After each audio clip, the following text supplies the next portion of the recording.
64 करोड़ 30 लाख से अधिक श्रद्धालु वहाँ इन 45 दिनों में आके स्नान किया है।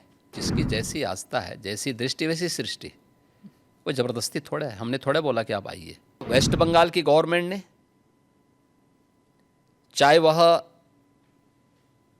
कांग्रेस ने, आरजेडी ने या समाजवादी पार्टी ने, महाकुंभ के बारे में जो भी बात कही है वो उनके तुष्टीकरण की पराकाष्ठा का उदाहरण है, भारत की आस्था का अपमान करने का एक उदाहरण है। वह मृत्युंजय महाकुंभ था और महाकुंभ में जो भी आया अभिभूत होकर के गए। महाकुंभ में करोड़ों लोग आए थे। आपने जो फाइनल नंबर्स जिस पर हुआ था, टैली हुआ था, इस नंबर की आपने पुष्टि कैसे की कि कितने आए थे? देखिए, यहाँ पे महाकुंभ के दौरान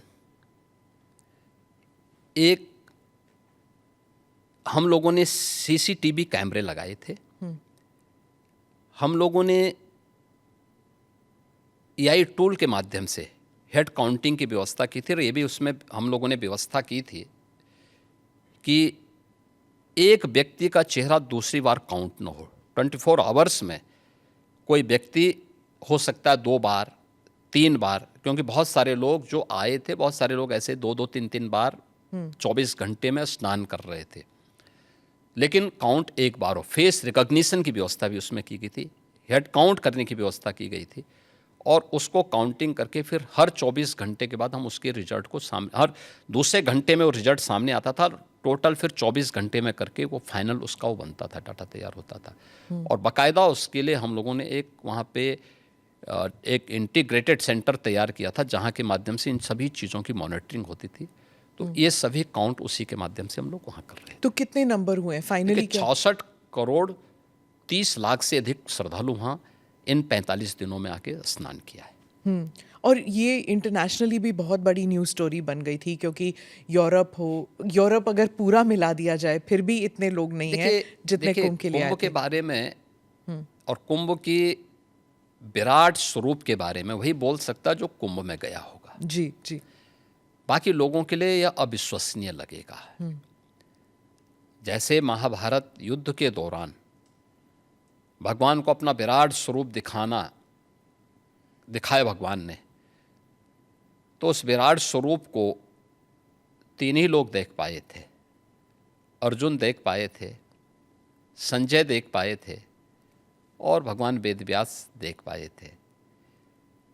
तो ये 3 तो भगवान के स्वरूप को पहचान गए थे और संजय ने इसीलिए धृतराष्ट्र को कहा कि देखो, याद करना, भगवान के स्वरूप को देखने के बाद मैं कह सकता हूँ कि जहाँ श्री कृष्ण हैं विजय वहीं होनी है, क्योंकि वहीं धर्म है, वहीं सत्य है। और कुंभ के बारे में वही बोल सकता है जो कुंभ का दर्शन जिसने किया होगा। कांग्रेस और बाकी जो अपोजिशन पार्टीज है, वो कही थी महाकुंभ, मतलब कुंभ कई बारी हो चुका है, ये महाकुंभ जो है वो एक, देखिए, जिसकी जैसी आस्था है, जैसी दृष्टि वैसी सृष्टि। कोई ज़बरदस्ती थोड़ा है, हमने थोड़ा बोला कि आप आइए। जो आते थे उनके नेतागण बहुत सारे आए, उनके जो नेता थे, उनके मंत्रीगण आए थे, डिप्टी सीएम आए थे, बहुत सारे लोग आए थे, उनके मुख्यमंत्री भी आए थे कांग्रेस के बहुत सारे। वे तो आके अभिभूत होके गए। अब जिनकी जो जैसी दृष्टि हो, कहते थे इन्होंने बीजेपी इवेंट बना दिया, जैसे कि बीजेपी इवेंट नहीं, बीजेपी शासित सरकार, केंद्र और राज्य सरकार मिलकर के जन सुविधाओं का ध्यान रख रही है, जनता जनार्दन का ध्यान रख रही है, आस्था का सम्मान दे रही है। और कुंभ का यह स्वरूप जो देखने को मिला है, आखिर 1947 से लेकर के और ज़्यादातर समय तक 2014 तक, तो ज़्यादातर समय तक कांग्रेस ही देश में शासन की है। तो उन्होंने इस दौरान क्यों नहीं किया? उनको बहुत बार अवसर मिला था। प्रदेश में भी 1947 से लेकर के और 1989 तक कांग्रेस की सरकार ज़्यादातर रही है। तो उन्होंने इस दौरान क्यों नहीं जन सुविधाओं का ध्यान रखा? उस समय कुंभ के इस विराट स्वरूप को और वैश्विक स्वरूप को क्यों नहीं प्रस्तुत किया? कुंभ के बारे में देश के अंदर एक सकारात्मक भाव पैदा हो और ये वैश्विक मान्यता इसको प्राप्त हो, तो मोदी जी के कारण आज संभव हो पाया है। प्रधानमंत्री मोदी जी ने यूनेस्को से 2019 में प्रयागराज कुंभ को मानवता की अमूर्त सांस्कृतिक धरोहर के रूप में मान्यता दिलाई। जी।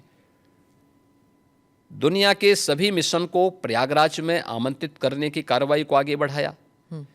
दुनिया के देशों के प्रवासी भारतीयों को कुंभ के आयोजन के साथ जोड़ने का काम किया। 19 में प्रवासी भारतीय दिवस का आयोजन वाराणसी में कराया गया और इन आयोजनों के साथ दुनिया के लोगों को जोड़ने का अभिनव कार्य भी ये प्रधानमंत्री मोदी जी के साथ हुआ। और कुंभ का मतलब भव्य और दिव्य हो, स्वच्छता, सुरक्षा और सुव्यवस्था उसका मॉडल बने, जनता जनार्दन की सुविधा और उनकी आस्था का सम्मान करना हम सीखें। मोदी जी ने जो विजन दिया आज जो जमीनी धरातल पर दिखाई दे रहा है, तो जनता जनार्दन ने इसको हाथों हाथ लेकर के पूरा देश उमड़ पड़ा, पूरी दुनिया उमड़ पड़ी।